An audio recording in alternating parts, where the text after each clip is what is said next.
સત્સંગથી જ નામ જપમાં શ્રદ્ધા જાગે છે. નામનો મહિમા આટલો બધો હોવા છતાં તન્મયતાથી પ્રેમપૂર્વક પ્રભુ નામ જપમાં લોકો શા માટે પ્રવૃત્ત નહીં થતા હોય? આનો જવાબ એ છે કે પ્રભુ ભજનના સાસા મર્મને ભગવાનની પૂર્ણ કૃપા પામેલો માણસ જ ઓળખી શકે છે. જો કે ભગવાનની દયા તો હંમેશા સહુના ઉપર એક સરખી જ વહેંચાયેલી હોય છે, પણ જ્યાં સુધી તેની અમાપ દયાને મનુષ્ય ઓળખી ન શકે ત્યાં સુધી એ દયાનો તેને લાભ મળતો નથી. જેમ કે કોઈના ઘરમાં ધન દટાયેલું હોય પણ તેને જ્યાં સુધી કોઈ જાણતું ન હોય ત્યાં સુધી તેનો કશો અર્થ નથી.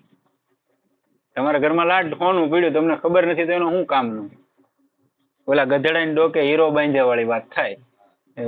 કોઈ સાધુએ રાજી થઈને બિચારા કે એને હીરો આપ્યો, તે ઓલા શું કર્યું કે હારો તબકે એવો પથ્થર છે તેને ગધેડાની ડોકે બાંધી દીધો.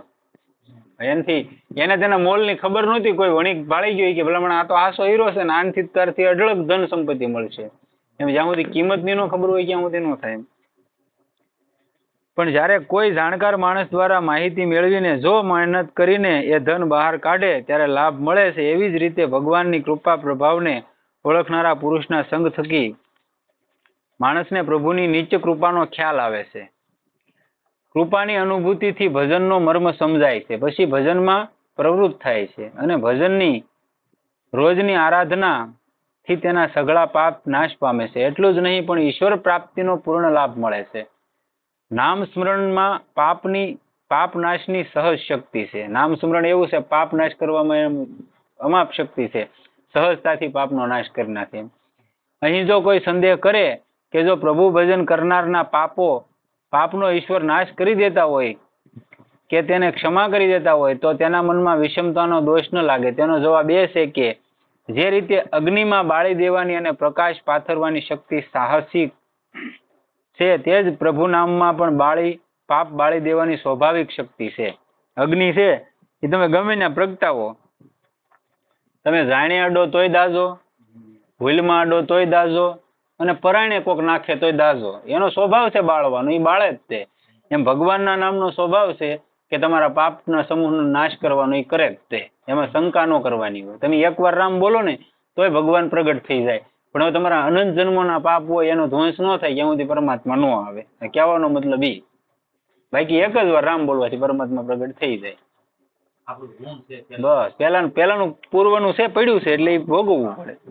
પ્રારબ્ધ લઈને આવ્યો હોય ને આપણે ભોગવવું પડે. હા હા હા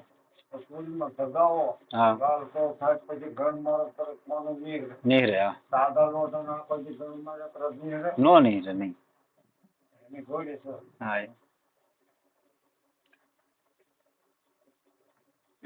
પણ પાપ બાળી દેવાની પ્રભુ નામમાં પાપ બાળી દેવાની સ્વાભાવિક શક્તિ છે. એટલા માટે ભગવાને શ્રી ગીતાજીમાં કહ્યું છે, સમોહમ સર્વે ભૂતેષુ ન મે દેશ્યોતિન પ્રિય એ ભજંતી તુમામ ભક્ત્યામ મયી તે તેષુ સાપ્યહમ.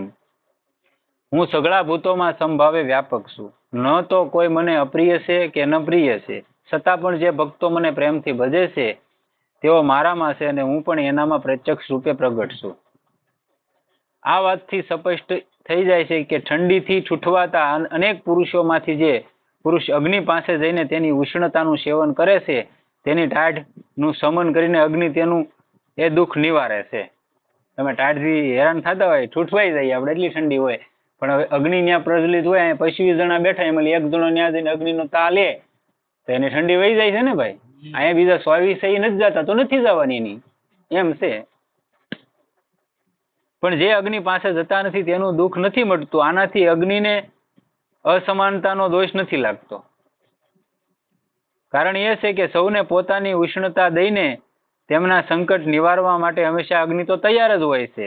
કોઈ તેની નજીક જ ન જાય તો અગ્નિ શું કરે? આવી જ રીતે પુરુષ પ્રભુનું ભજન કરે છે. જે પુરુષ પ્રભુનું ભજન કરે છે તેના અંતરને શુદ્ધ કરીને ઈશ્વર તેના સઘળા દુઃખોનો નાશ કરીને તેનું કલ્યાણ કરી આપે છે. તેથી ભગવાનને અસમાનતાનો કોઈ દોષ લાગતો નથી. તમે ત્યાં જાઓ, તમારે જરૂર છે, તમે લ્યો, ચોખ્ખી જ વાત છે. આ ઓલા કે ને કે દડી પડી મેદાન મેં જીતે સો લઈ જાય. એમ તેવડ્યું હોય એનું છે ભાઈ. આ કહેવાય ભક્તિ હેલી છે, હેલી નથી. ભક્તિ તો ખાંડાની ધાર માથે હાલવાની વાત છે, જેવી તેવી નથી. એક ફરી ડગલું માંડી જુઓ, નામ જપ કરી જુઓ તો એ મજા આવે. અને જે મજા આવે પછી કેવી મજા છે એ એક આનંદ લઈ જુઓ તોય ખબર પડે. નામ ભજન થી જ્ઞાન પ્રાપ્ત થાય છે. પ્રશ્ન ભગવાનના નામથી પાપનો નાશ થાય છે એ વાત સર્વવિદિત છે, પણ પરમ પદની પ્રાપ્તિ એના વડે કઈ રીતે થાય છે? કેમ કે એ પ્રાપ્તિ તો જ્ઞાનથી જ થાય છે. આવો કોઈ પ્રશ્ન કર્યો તો એનો ઉત્તર આપે છે પરમ પદની પ્રાપ્તિ જ્ઞાનથી જ થાય છે. એ વાત બરાબર છે, પણ પ્રેમ, શ્રદ્ધા અને વિશ્વાસપૂર્વક નિષ્કામ ભાવે ભજન કરાયું હોય તો તેના પ્રભાવથી ભગવાન તેને પોતાનું જ્ઞાન પ્રદાન કરે છે, જેથી એને ભગવાનના સ્વરૂપનું તાત્વિક જ્ઞાન થાય છે અને તેનાથી સાધકને પરમપદની પ્રાપ્તિ અવશ્ય થાય છે. ભગવાને પણ ગીતામાં કીધું છે, નિરંતર મારામાં મન પરોવી રાખનાર અને મારામાં જ પ્રાણોને અર્પણ કરી રાખનાર ભક્તજનો મારી ભક્તિની સરસા દ્વારા પરસ્પર મારા પ્રભાવને ઓળખવા તથા ગુણ અને પ્રભાવ સહિત મારું કથન કરતા જ નીચે નિરંતર સંતોષ રહે છે અને મુજ વાસુદેવમાં જ નિરંતર રમ્યા કરે છે. નિરંતર મારા ધ્યાન વગેરેમાં પરોવાયેલા અને પ્રેમથી ભજનારા એ ભક્તોને હું એવા તત્વજ્ઞાન રૂપી યોગ આપું છું કે એનાથી એ ભક્તો મને જ પામે છે. ભગવાન સ્વયં જ આપે, લેવા ન જવું પડે, એવી વસ્તુ સામે આવી જાય. હે અર્જુન, એમના ઉપર અનુગ્રહ કરવા માટે એમના અંતકરણમાં રહેલો હું પોતે જ એમના અજ્ઞાનજનિત અંધકારને ઝળહળતા તત્વજ્ઞાન રૂપી દીપક દ્વારા નષ્ટ કરી દઉં છું. આમાં આ ગ્રંથ એવો છે કે બધા શાસ્ત્રોનો નિચોડ, ઉપનિષદોનો, ગીતાનો, ભાગવતજીનો, બધાનો નિચોડ લઈને કે જે વસ્તુ આ મહાપુરુષોએ કીધેલી છે એવી રીતની કીધેલી છે કે કોઈ માણસ શંકા કરી જ ન શકે. આનાથી હંમેશા શ્રદ્ધાપૂર્વક નિષ્કામ ભાવ, નિષ્કામ નામજપ અને સ્વરૂપનું ચિંતનથી આપોઆપ જ્ઞાન ઉત્પન્ન થાય છે અને જ્ઞાનથી સાધકને સત્વરે પરમ પદની પ્રાપ્તિ થાય છે. પછી જ્ઞાન ગોતવા ન જવું પડે, નામજપ જ તમારામાં જ્ઞાન ઉત્પન્ન કરી દે. આ ભગવાનના નામનો એટલો પ્રભાવ છે. હવે નામની ઉપેક્ષા ન કરવી. અમુક લોકો નામજપની મહાનતા ન સમજતા હોવાથી તેની નિંદા કરી બેસે છે. ઘણાને કહેતા ભાઈ હું રામ રામ કર્યા કરે, આ બધા ખોટા માળાઓ લઈને રખડ્યા કરે, પણ હકીકત એની ઉપેક્ષા ન કરાય ક્યારેય. એ કહેતા હોય છે કે રામ રામ કરવું અને હરામ હરામ કરવું સરખું જ છે. સાથે સાથે એમ પણ કહેતા હોય કે નામ જપના ઢોંગથી આળસુ બનીને જીવન બરબાદ કરવાનો કશો અર્થ નથી. આવી રીતે અનેક વાતો કહેવાતી જાણવામાં આવી છે. આવા સજ્જનોને મારી વિનંતી છે કે કશી જ જાતના તપાસ કર્યા વિના આવી રીતે નામ જપની બદબોઈ કરીને જપ કરનારાના હૃદયમાં અશ્રદ્ધા પેદા કરવાની કોશિશ ન કરવી, પરંતુ થોડા સમય માટે નામજપ કરી જોઈને તપાસી લેવું કે તેનાથી શો લાભ મળે છે. ખોટા વાતો ન કરવી જ્યાં ત્યાં કે નામજપથી શું થાય. એક ફરી અનુભવ કરી લેવો કે નામજપ શું કરી શકે, એટલે તમને પોતાને જ અનુભવ થઈ જાય કારું તો આ તો વાત હાચી છે. નાહકની નિંદા કરીને, ઉપેક્ષા કરીને પાપના ભાગીદાર ન બનવું જોઈએ. ભગવાનની નિંદા ક્યાંય થતી હોય આપણા કાનથી આપણે સાંભળવી ને એ પાપ લાગે. શાસ્ત્રો જ ના પડે કે તમે ન્યા ઊભું ન રહેવાય, પણ કદાચ તમે ધાર્યો કોઈ જવાબ દઈ શકતા હોય તો દઈ દેવાય, નહીતર ત્યાંથી ઊભું થઈને હાલવા મળે. એક ગુરુની તો બંધ કરાવાય, નહીતર ઊભું થઈને ભગવાનની અને એક નામની ને એક ગુરુની ક્યાં નિંદા થતી હોય ત્યાં નહીં ઊભું રહેવાનું, જે ભલે પછી ગમે એવું હોય.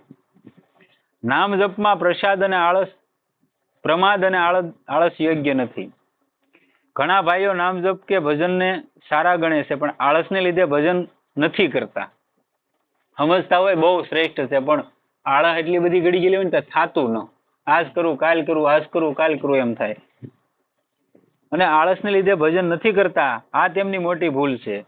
આ રીતે દુર્લભ છતાંય ક્ષણભંગુર મનુષ્ય દેહને મેળવીને ભજનમાં આળસ કરે છે તેને શું કહેવું?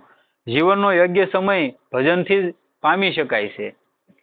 જો અત્યારે આળસને લીધે આ મહામૂલા અવસરને ગુમાવી દેશો તો પાછળથી પસ્તાવા સિવાય બીજું કશું જ હાથ નહીં લાગે. પછી છેલ્લે રામ નહીં થાય. એટલે અત્યારે લઈ લેવું. કબીરે કહેલું છે, કબીરજીએ કહ્યું છે, મરોગે મરી જાઓગે કોઈ ન લેગા નામ, ઉજડ જાય બસાઓગે સાડી બસતા ગામ, આજકાલ કી 5 दिन जंगल होगा बांस, ऊपर ऊपर हल फिरे ढोर सरेंगे घास।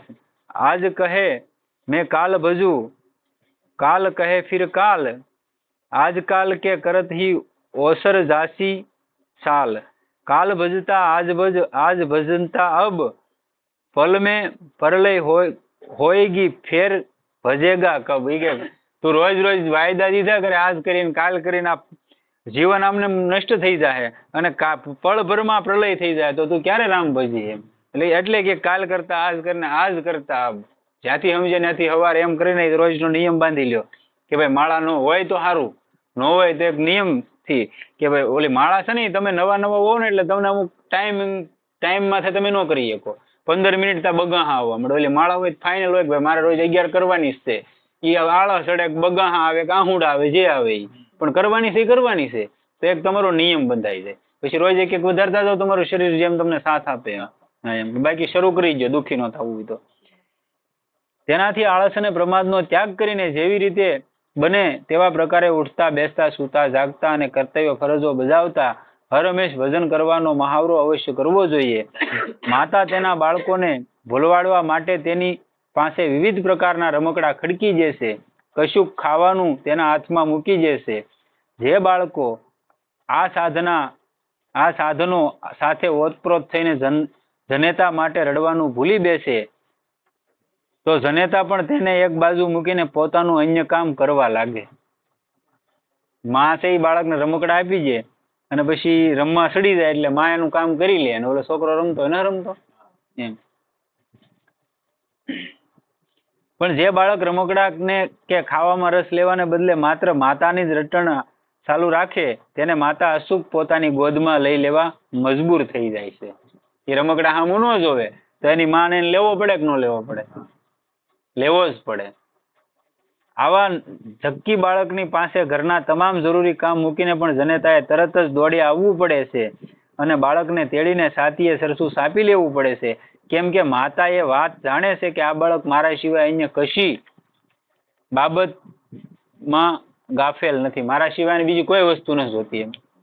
આ રીતે ભગવાન પણ ભક્તની કસોટી કરવા માટે તેની ઈચ્છા મુજબના વિવિધ વિષયોના પ્રલોભનો આપીને ભૂલાવામાં નાખવાનો પ્રયાસ કરે છે। તમે થોડુંક ભજન થોડુંક નામ જપ કરો ને એટલે ભગવાન એવા પ્રલોભનો સામે મોકલે કે તમે એમાં ફસાઈ જાઓ, પછી તમે બંધ થઈ જાઓ ધીમે ધીમે। રમકડા આપી જાય, રમકડા કહેવાય, અમુક સિદ્ધિ ને એવું આપી જાય ને એ રમકડા, એટલે તમારું ભજન એટલે તૂટી ગયું। રમકડા એટલે રમો, અમુક સમય રમી લ્યો, પછી જય ભગવાન, રસ્તો બદલાઈ ગયો એમ। એટલે ભૂલાવાનો પ્રયાસ કરે છે અને જે ભક્ત તેમાં લપેટાય છે એ કસોટીમાં નિષ્ફળ ગણાય છે। પણ જે ભાગ્યશાળી ભક્ત આ દુનિયાની તમામ ભૌતિક સુખ સગવડોને તુચ્છ અને ક્ષણિક અને નાશવંત ગણીને તેમને લાત મારી દેશે અને તેમાં અને પ્રેમમાં તન્મય બનીને સાસા અંતરથી સચિદાનંદમયી માતાને મળવા માટે સતત રડ્યા કરે છે, એવા ભક્તને માટે પોતાના તમામ કાર્યો વેગળા મૂકીને ભગવાને પોતે તરત જ આવવું પડે છે। અને આ માટે મહાત્મા કબીરે કહ્યું છે કે કેશવ કેશવ કુકીએ ન કુકીએ અસાર, રાત દિવસ કે કુકતે કભી તો સુને પુકાર, રામ નામ રટતે રહો જબ લગી ઘટ में प्राण, कबहू तो दीन दयाल के भजन, कबहू तो दीन दयाल के भनक परेगी कान। ઈ કે તમે રોજ રામ રામ કરો ને તો ક્યારેક તો ભગવાનના કાન સુધી આ હાથ પોગી જાય એમ। એટલા માટે જગતના તમામ વિષયોને ઝેરીલી મીઠાઈ ગણી અને તેના પરથી ધ્યાન ખસેડીને શ્રી પ્રભુજી મહારાજના પરમ પવિત્ર નામના જપમાં તલ્લીન થઈ જવું એ જ પરમ કર્તવ્ય છે। જે પરમાત્માના નામનો જપ કરે છે અને તેને પરમ કૃપાળુ પરમાત્મા ભવબંધનમાંથી મુક્તિ અપાવે છે। જો એમ કહેવામાં આવે કે ઈશ્વર ન્યાયકારી છે, ભજનારાના જ પાપોનો નાશ કરીને તેને પરમ ગતિનું દાન આપે છે, તો પછી તેમને પરમ કૃપાળુ શા માટે કહેવા જોઈએ? આ કથન તર્કબદ્ધ નથી। જગતના મોટા મોટા રાજા મહારાજા પોતાના અંતેવાસીઓને ભૌતિક સંપત્તિઓ આપીને સંતોષતા હતા, પરંતુ ઈશ્વર એમ નથી કરતા। એમનો તો એવો નિયમ છે કે જે ભક્ત જેટલા ભાવ અને ઊંડાણથી ભજે છે તેને એ એવા જ ભાવપૂર્વક સ્વીકારે છે। એટલે કીધું ये यथा माम प्रपद्यन्ते तास्थ थेव भजाम्यहम, પરમાત્મા નાના મોટામાં ના ભેદ નથી રાખતા. એક નાનામાં નાની વ્યક્તિ પ્રભુને જો ભાવથી ભજે છે અને જે પ્રકારનું વર્તન ઈશ્વર પ્રત્યે રાખે છે તો પ્રભુ પોતે પણ એ ભક્ત સાથે એવો જ ભાવ અને વર્તન ધરાવે છે. જો કોઈ પ્રભુ માટે વ્યાકુળતાથી રડતો હોય તો ઈશ્વર પણ તેને મળવા માટે એ જ પ્રકારની વ્યાકુળતા અનુભવે છે. આ તેમની દયાનો વ્યાપ દર્શાવે છે. એટલા માટે આ ક્ષણભંગુર, નાશવંત અને માયાવી જગતના સઘળા મિથ્યા સુખ સગવડો છોડીને સર્વશક્તિમાન, ન્યાયપ્રિય, પરમ કૃપાળુ અને નિષ્ઠાપ્રેમી પરમાત્માના પવિત્ર નામનો અંતકરણથી નિષ્કામ ભાવે હંમેશા જપ કરતા રહેવું જોઈએ. જગતની તમામ યાધિ વ્યાધિ અને ઉપાધિથી ફારેગ થઈને ઈશ્વર પ્રાપ્તિ માટે સૌથી સરળ અને કારગત ઉપાય નામ જપ જ છે અને તે નિશંક, તર્કબદ્ધ અને સર્વોપરી સાધન છે. કહો કહા લગી નામ બડાઈ, રામુન સકહી નામ ગુણ ગાઈ. સદગુરુદેવ કી જય. સીતારામ રામ રામ સીતારામ રામ રામ સીતારામ રામ રામ સીતારામ રામ રામ સીતારામ રામ રામ સીતારામ રામ રામ સીતારામ રામ રામ સીતારામ.